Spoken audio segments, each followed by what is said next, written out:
நண்பர்கள் எல்லாருக்கும் வணக்கம். இன்னைக்கு வந்து நம்ம என்ன பார்க்க போகிறோம்னு பார்த்தீங்கன்னா, நம்ம புதுத்தமிழ் டாப்பிக்கில் வந்து தமிழறிஞர்கள். ஒவ்வொரு தமிழறிஞர்கள் பற்றி நம்ம பார்த்துட்ருக்கோம். இன்றைக்கி வந்து நம்ம யாரை பற்றிலாம் பார்க்க போகிறோம்னு பார்த்தீங்கன்னா, நாமு வேங்கடசாமி நாட்டார், ராபி சேதுப்பிள்ளை, அப்புறம் வந்து திரு வி. கல்யாணசுந்தரம். இவங்க 3 பேரை பற்றி வந்து நம்ம இந்த வீடியோஸில் வந்து பார்க்கலாம். இதுக்கு முன்னாடி அப்டேட் பண்ண வீடியோஸ் வந்து யாராச்சும் பார்க்காம இருந்தீங்கன்னா, நம்ம சேனல் வீடியோஸில் இருக்கும் போய் பார்த்துக்கலாம். நீங்கள் வந்து ஒவ்வொரு அறிஞர்கள் பற்றி நம்ம முக்கியமான பாயிண்ட்ஸ்லாம் வந்து நியூ புக், ஓல்டு புக் எல்லாமே வந்து கவர் பண்ணி தான் கொடுத்துருக்கோம். நீங்கள் வந்து புக்ஸ் எடுத்து படிக்கணும்னு அவசியமே கிடையாது. நம்ம வீடியோஸ் மட்டும் பார்த்தாலே போதும். நீங்கள் வந்து நல்லா ஸ்கோர் பண்ணிடலாம். இப்போ தான் வந்து நம்ம சேனல் ஃபஸ்ட் டைம் பார்க்குறீங்கன்னா கொஞ்சம் சப்ஸ்கிரைப் பண்ணுங்கள், சப்போர்ட் பண்ணுங்கள், ஃப்ரெண்ட்ஸ்க்கு வந்து ஷேர் பண்ணுங்கள். சரி வாங்க பார்க்கலாம். ஃபஸ்ட்டு வந்து நம்ம நாமு வேங்கடசாமி நாட்டார் அவரை பற்றி பார்க்கலாம். அந்த நாமு அதோடைய ஃபுல் ஃபார்ம் வந்து நம்ம தெரிஞ்சுக்கோங்க. நடுக்காவேரி முத்துசாமி மகன் வேங்கடசாமி நாட்டார். அவருடைய தாய் வந்து தையலம்மாள். அவர் பிறந்தது அவருடைய காலங்கள் பார்த்திங்கன்னா 1884 முதல் 1944 வரை. முதலில் இவருக்கு என்ன பேர் வச்சுருக்காங்கன்னு பார்த்திங்கன்னா, சிவப்பிரகாசம் அப்படின்னு சொல்லிட்டு பேர் வச்சுருக்காங்க. தஞ்சை மாவட்டம் திருவையாறு வட்டத்தில் வந்து நடுக்காவேரி அந்த ஊரில் பிறந்திருப்பார். சிலப்பதிகாரம், திருவிளையாடற் புராணத்துக்கு வந்து உரை எழுதியிருக்காரு. ஆசிரியர் உதவியின்றி தமிழ் இலக்கண இலக்கியங்களும் சைவ சித்தாந்த நூல்களையும் வந்து படிச்சிருப்பார். தமிழ்ச் சங்கம் நடத்திய பிரவேச பண்டிதம், பாலமண்டிதம், பண்டிதம் அந்த நூல்கள்லாம் வந்து படிச்சிருப்பார். அடுத்து வந்து நாவல சோமசுந்தர பாரதியார், பண்டிதமணி, கதிரேசு செட்டியார் ஆகியோருடன் வந்து பணி செஞ்சுருப்பார். அண்ணாமலை பல்கலைக்கழகத்தில் வந்து 7 ஆண்டுகள் வந்து பணி செஞ்சுருப்பார். அவருடைய நூல்கள்லாம் பாருங்கள். கள்ளர் சரித்திரம், கண்ணகி வரலாறும், கற்பும் மாண்பும், சோழர் சரித்திரம், கபிலர், நக்கீரர், வேலர், வரலாற்று ஆராய்ச்சி, வீரச்சுவை.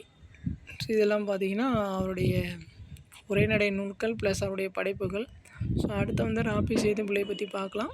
அவருடைய பெற்றோர் பேர் பாருங்கள். பிறவி பெருமாள் பிள்ளை, சொர்ணம்மாள். அவருடைய பெற்றோர் பெயர். காலம் வந்து 1896 முதல் 1961 வரை. அவர் பிறந்த ஊர் வந்து திருநெல்வேலி மாவட்டத்தில் உள்ள ராசவல்லிபுரம்ன்ற ஊரில் பிறந்திருப்பார். அவருடைய சிறப்புகள்லாம் கொடுத்துருக்காங்க பாருங்கள். அவர் ஒரு தமிழறிஞர், எழுத்தாளர், வழக்கறிஞர், மேடை பேச்சாளர் என பன்முகைத்தன்மை கொண்டவர் வந்து அவர். செய்யுளுக்கே உரிய எதுகை மோனை என்பவற்றை உரைநடைக்குள் கொண்டு வந்தவர் வந்து இவர் தான். சென்னை பல்கலைக்கழகத்தின் முதல் பேராசிரியர் வந்து இவர் தான்.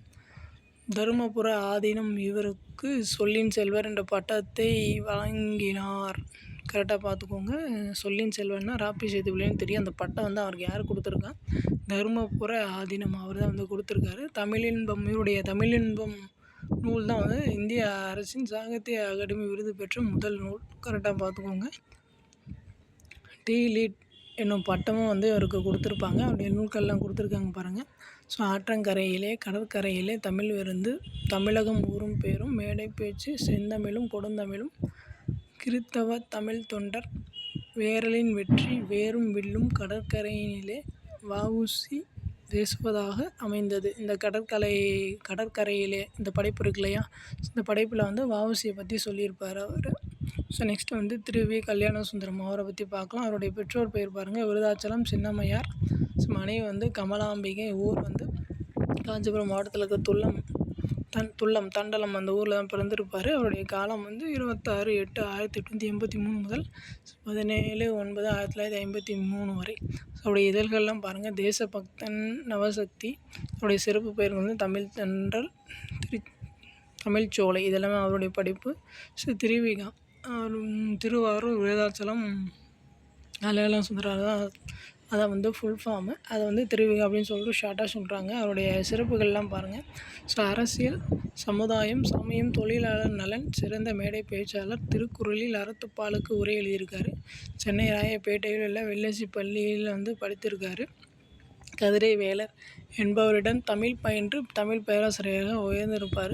இலக்கியங்களையும் சைவ சித்தாந்தங்களையும் கற்பதில் ஆர்வங்கள் வந்து கொண்டிருப்பார். தமிழை வளர்க்க வேண்டும் என்றால் பிற மொழியை வெறுக்க வேண்டும் அப்படின்னு சொல்லியிருப்பார். இளைஞர்களுக்கு தமிழ் தாய் புது போர்வையில் ஒப்பனை செய்து அரியாசனத்தை வந்து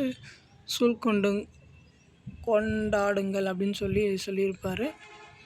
பழந்தமிழ் வீரத்துடன் எழுங்கள் அப்படின்னு சொல்லியிருப்பார். அடுத்து பாருங்கள், பேசுவது போல எழுதுவது, எழுதுவது போல பேசுவது, இதில் வெற்றி பெற்று திருவேக நடை உருவானது அப்படின்னு சொல்லியிருக்காங்க. மேடை தமிழின் முன்னோடி அப்படின்னு இவரை சொல்கிறாங்க. உரைநடை எழுதுவது எனது தொழில் அப்படின்னு சொல்லியிருப்பார். ஸோ அவருக்கு வாய்ந்த மொழிநடை மலை என தமிழுலகில் ஓங்கி உயர்ந்துள்ளது என்பர் அப்படின்னு சொல்கிறாங்க. ஸோ அவ்வளோதான். நெக்ஸ்ட் நம்ம நெக்ஸ்ட் வீடியோவில் பார்க்கலாம். ஸோ ஏதாச்சும் டவுட், ஏதாச்சும் ஃபீட்பேக் இருந்துச்சுன்னா நீங்கள் கமெண்ட்ஸ் பண்ணுங்கள். நான் ரெஸ்பான்ஸ் பண்ணுறேன். இப்போ தான் நம்ம சேனல் ஃபஸ்ட் டைம் பார்க்குறீங்கன்னா கொஞ்சம் சப்ஸ்கிரைப் பண்ணுங்கள், சப்போர்ட் பண்ணுங்கள், ஃப்ரெண்ட்ஸ்க்கு ஷேர் பண்ணுங்கள். தேங்க்யூ.